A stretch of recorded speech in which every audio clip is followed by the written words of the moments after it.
Le département, premier partenaire du sport en Sarthe.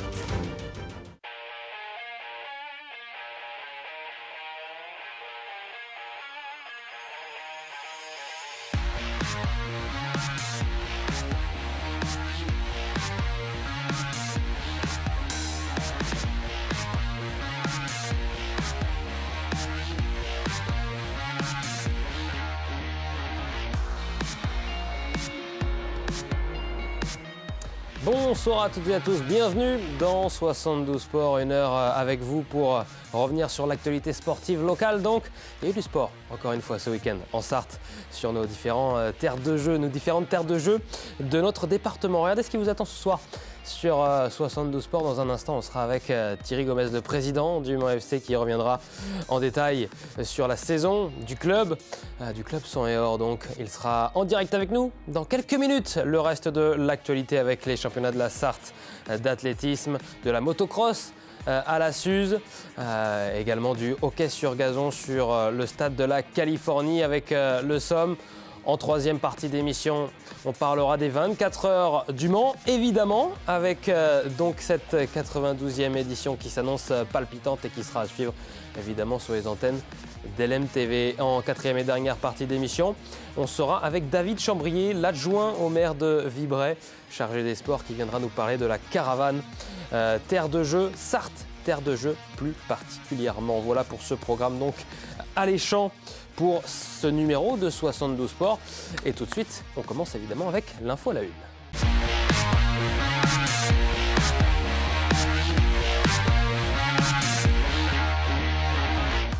L'information à la une, la voici, Thierry Gomez sur LMTV. Bonsoir Monsieur le Président. Bonsoir. Ravi de vous retrouver sur nos antennes sur LMTV Sarthe en direct. On va établir donc le bilan de la saison du Mans FC qui se termine d'ailleurs sur une belle note puisque le groupe réserve a remporté la finale de la Coupe des Pays de la Loire ce week-end. Une bonne nouvelle qui vient une semaine également après le maintien de l'équipe féminine en deuxième division. C'est satisfaisant, j'imagine, de terminer une saison sur deux bonnes nouvelles, deux belles notes comme celle-ci. Oui, et surtout, ça récompense le travail de l'ensemble du club et des éducateurs. Donc c'est important, puisque vous savez, on a les yeux drivés davantage et uniquement et en priorité sur l'équipe professionnelle, et c'est normal, puisque c'est le moteur du système. Mais il ne faut pas oublier que le Mans FC, c'est aussi 600 licenciés, ce sont 4-5 équipes au niveau national, toutes les autres équipes au plus haut niveau régional. Et donc, ça fait plaisir de voir effectivement qu'on a eu, au niveau de la formation, au niveau des jeunes, au niveau des féminines, des résultats encourageants et satisfaisants. Ouais, c'est vrai qu'également, un peu plus tôt, les U17 nationaux et les U19 nationaux ont tous les deux, toutes les deux équipes décroché leur maintien dans ces deux championnats nationaux. En ce qui concerne l'équipe première masculine, il n'y aura malheureusement pas de montée en Ligue 2 la saison prochaine, mais il faut aussi rappeler qu'il n'y aura pas non plus de descente en National 2 quand on connaît le contexte de la saison dernière. Une saison d'ailleurs très particulière, tout de même pour cette équipe première, où en l'espace de quelques semaines, l'équipe est passée de jouer ce maintien en national à finalement, dans les dernières journées, jouer la montée en Ligue 2. Oui, mais c'est aussi le principe de ce championnat depuis 2 saisons où il y avait une équipe sur 3 qui devait descendre. Donc ça veut dire que tous les matchs étaient importants et il y avait un enjeu sur tous les matchs, ce qui fait que il y avait un groupe qui était toujours très resserré, qu'avec 2-3 victoires consécutives ou 2-3 défaites consécutives, on était en haut ou en bas. Et donc on a pu effectivement recréer une dynamique à l'arrivée de Mathieu, ce qui nous a permis déjà de sortir de la zone de relégation, et ça c'était le premier objectif, et de recoller au peloton. Malheureusement, on n'a pas réussi à régler sur cette fin de championnat nos problèmes à domicile, puisqu'on a pris 2 points sur 9 sur 3 équipes qui sont aujourd'hui relégables. C'était Cholet, c'était Villefranche et c'était Avranches. Et malheureusement, ces 7 points aujourd'hui nous font du mal. Mais en tout cas, on a redonné en tout cas du plaisir, je pense, à notre public, à nos partenaires. Et ça, c'est important. On a recréé une dynamique. Et j'espère qu'on va pouvoir bâtir la saison prochaine sur cette dynamique. Une dynamique notamment mise en œuvre par Mathieu Chabert, l'entraîneur du Mans FC, que vous avez mis en place à la mi-saison. Malheureusement, il n'a pas souhaité continuer l'aventure avec le Mans FC. Du point de vue des supporters, des joueurs, de vous aussi, ça doit paraître un petit peu frustrant. Alors, ce n'était pas le deal du départ, hein, puisque le deal du départ, c'était effectivement d'abord de nous sortir de la situation difficile dans laquelle on était et puis préparer la saison d'après. Mais Mathieu, je crois que s'est pris au jeu très rapidement. Il y a cru jusqu'à 2 matchs de la fin. Et je pense que il a été déçu qu'on ne puisse pas aller au bout. Puis il a eu peur de ne pas pouvoir aussi peut-être refaire un même parcours sur la saison suivante. Encore une fois, quand il m'a pris la décision, oui, j'ai été déçu, mais rapidement, je trouve que c'était la meilleure des solutions parce qu'encore une fois, il n'est pas possible de repartir dans ce championnat l'an prochain qui va ressembler à une vraie Ligue 2 Ouais.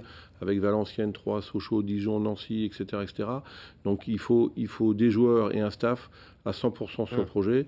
Et c'était bien aussi qu'ils me le disent aussi rapidement. Ça nous a permis de rebondir. Rebondir et ce rapidement, puisque quelques jours plus tard, vous officialisez donc l'arrivée d'un nouvel entraîneur, Patrick Videra, 47 ans, coach de l'AS Furiani en National 2 depuis 6 ans, un coach qui attirait aussi la convoitise d'autres clubs, notamment en Ligue 2. Pourquoi votre choix s'est porté sur Patrick Videra ?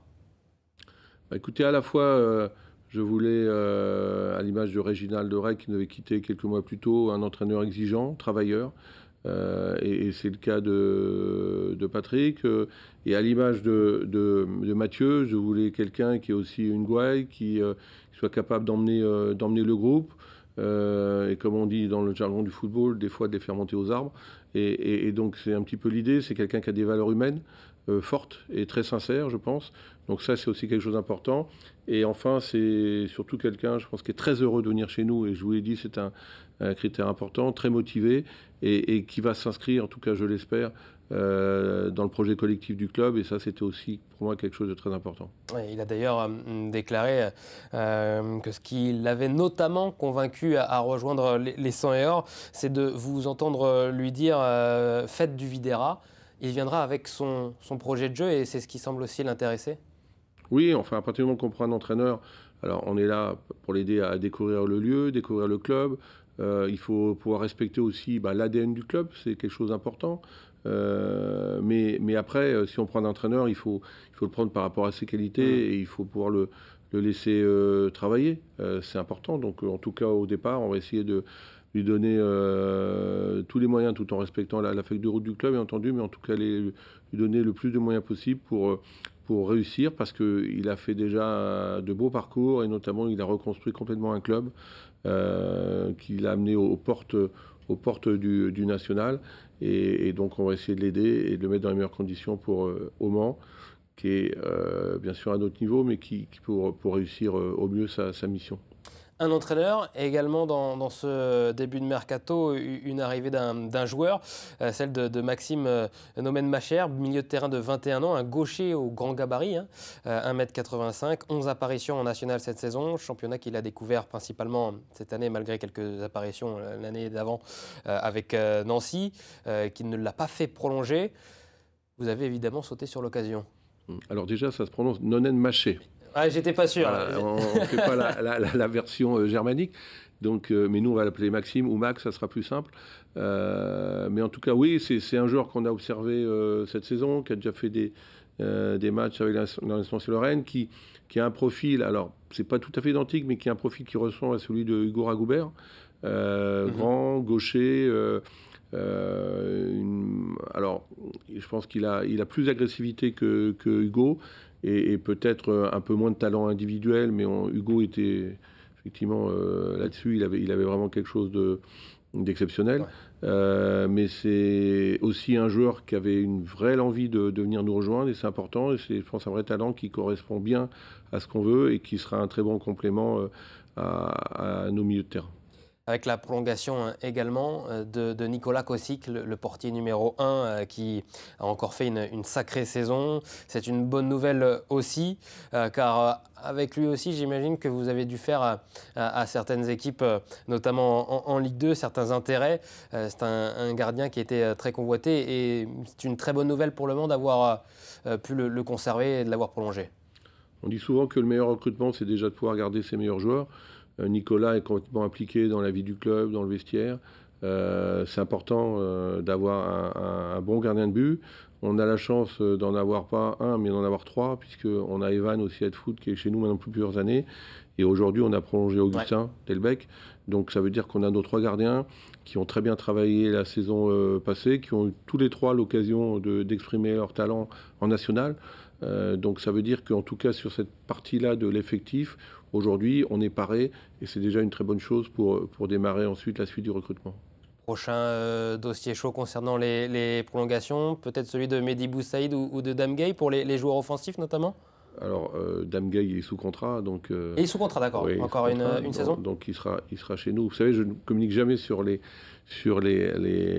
durées de contrat, puisque en plus ça, vous êtes énormément écouté, énormément regardé, et donc je n'aurais pas donné d'informations stratégiques qui pourraient nous mettre en difficulté vis-à-vis d'autres clubs. Donc c'est pour ça que je ne communique jamais là-dessus, mais pour être plus sérieux, non, Dame est avec nous. En revanche, Mehdi est en fin de contrat. Oui. J'imagine que ce serait une bonne idée aussi de le conserver. Un joueur qui lui aussi doit susciter l'intérêt de certains clubs, notamment en Ligue 2. Oui, je pense que Mehdi ira en Ligue 2 et Mathieu Chabert qu'on annonce dans un club du Sud, s'il y va, je pense que je ne serais pas étonné qu'il le rejoigne ou alors partir à l'étranger, je ne sais pas. Mais il y a peu de chances pour que Mehdi soit avec nous la saison prochaine. 4 à 5 recrues, c'est ce que vous avez annoncé dernièrement, c'est ça, c'est 4 à 5 recrues. À quel poste est-ce que vous avez déterminé les postes que vous souhaitez renforcer ? Oui, c'est mieux. Quand on recherche des joueurs, c'est vrai. Donc voilà, donc ce qui est important aussi, c'est dans l'idée aussi d'essayer de laisser travailler le coach. Le coach souhaite plutôt mettre en place un 3-4-3, donc ça change aussi un petit peu notre fusil d'épaule et même dans le recrutement, donc on va essayer de s'adapter à cela. Donc aujourd'hui, on cherche en priorité un ou deux défenseurs centraux, un milieu de terrain défensif et puis des gens de couloir, soit en piston, soit un peu plus haut. Donc voilà, donc on travaille là-dessus aujourd'hui. Meilleure équipe à l'extérieur, l'une des pires en revanche à domicile. L'un des objectifs pour la saison prochaine, j'imagine que ce sera de retrouver de la compétitivité dans notre stade, au stade Marie-Marvin. C'est l'un de vos objectifs, je sais que ça vous tient à cœur de briller au Mans. Oui, c'est forcément l'objectif de toutes les équipes, c'est déjà de briller devant leurs supporters et devant leurs partenaires. C'est vrai qu'on a fait un parcours qui est complètement atypique, je me demande même s'il n'est pas unique parce que on a terminé premier, mais quand vous dites premier sur l'extérieur, c'est très largement premier. On a pris 31 points, le Restart doit être derrière, ils ont dû en prendre 23 ou 24, donc on a 6-7 points de plus que le Restart sur les matchs à l'extérieur, c'est énorme. Et pourtant, on termine à une dizaine de points du Restart, et parce qu'on termine avant-dernier à domicile, avec la moitié de points quasiment pris à domicile par rapport à l'extérieur. Et on n'a pas réglé ce problème-là non plus avec Mathieu en fin de saison, ce que je disais tout à l'heure.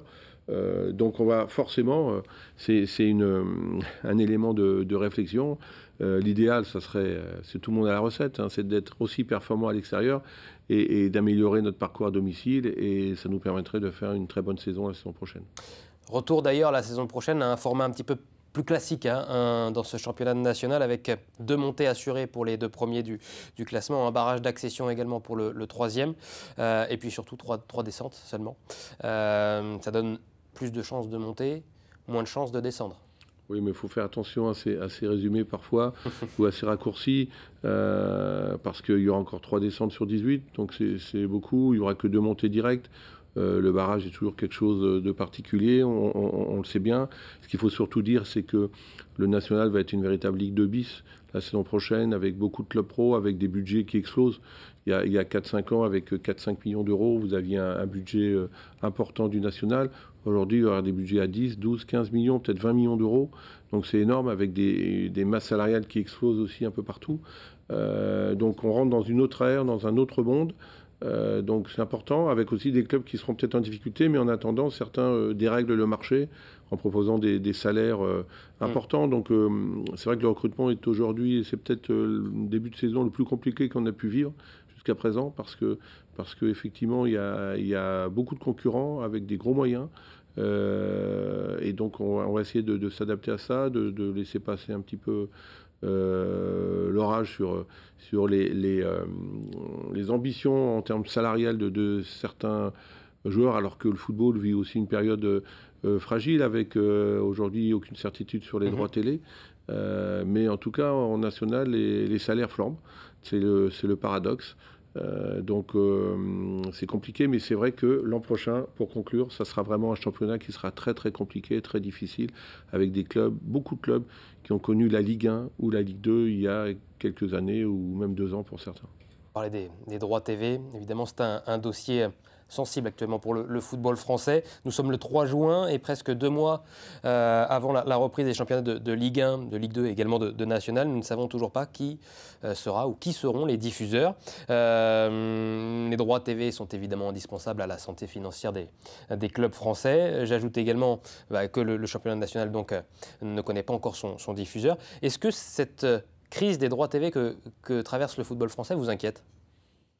Forcément, elle interpelle, forcément, elle interroge.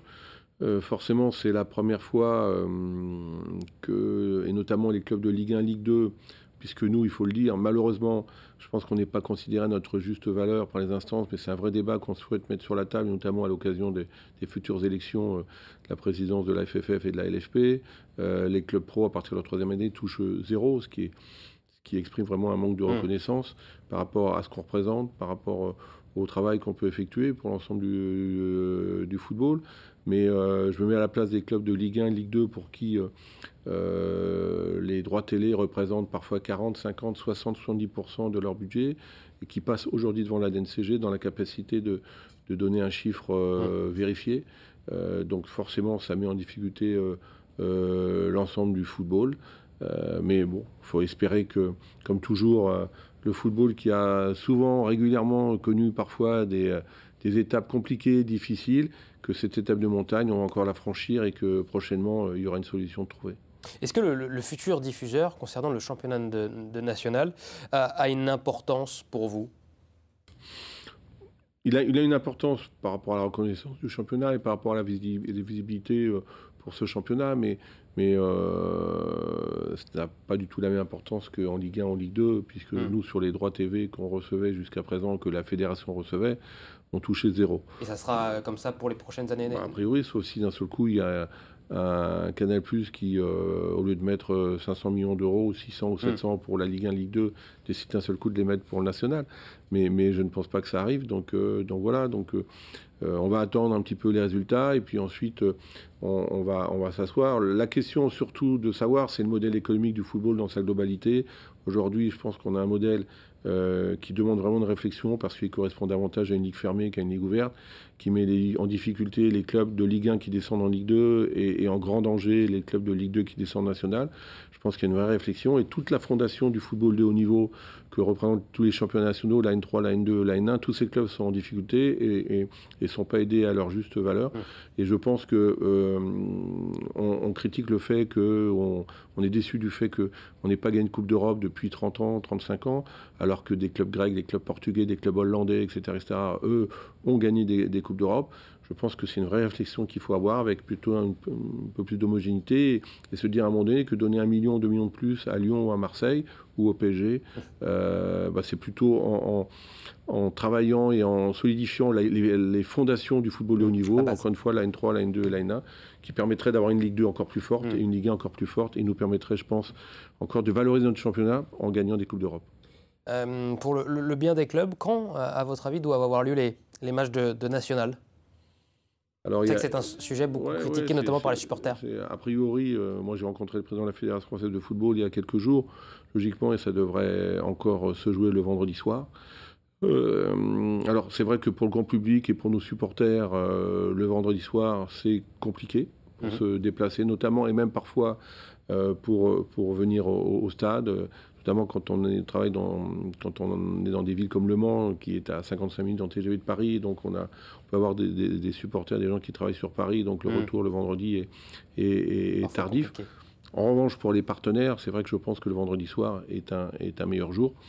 Donc voilà, donc le cœur balance, pour être tout à fait honnête avec vous, mais a priori il n'y aura pas de changement, sauf si d'un seul coup, en fonction des droits télé, qui est un diffuseur qui impose vraiment quelque chose, mais à l'heure où je vous parle, ce devrait être le vendredi soir.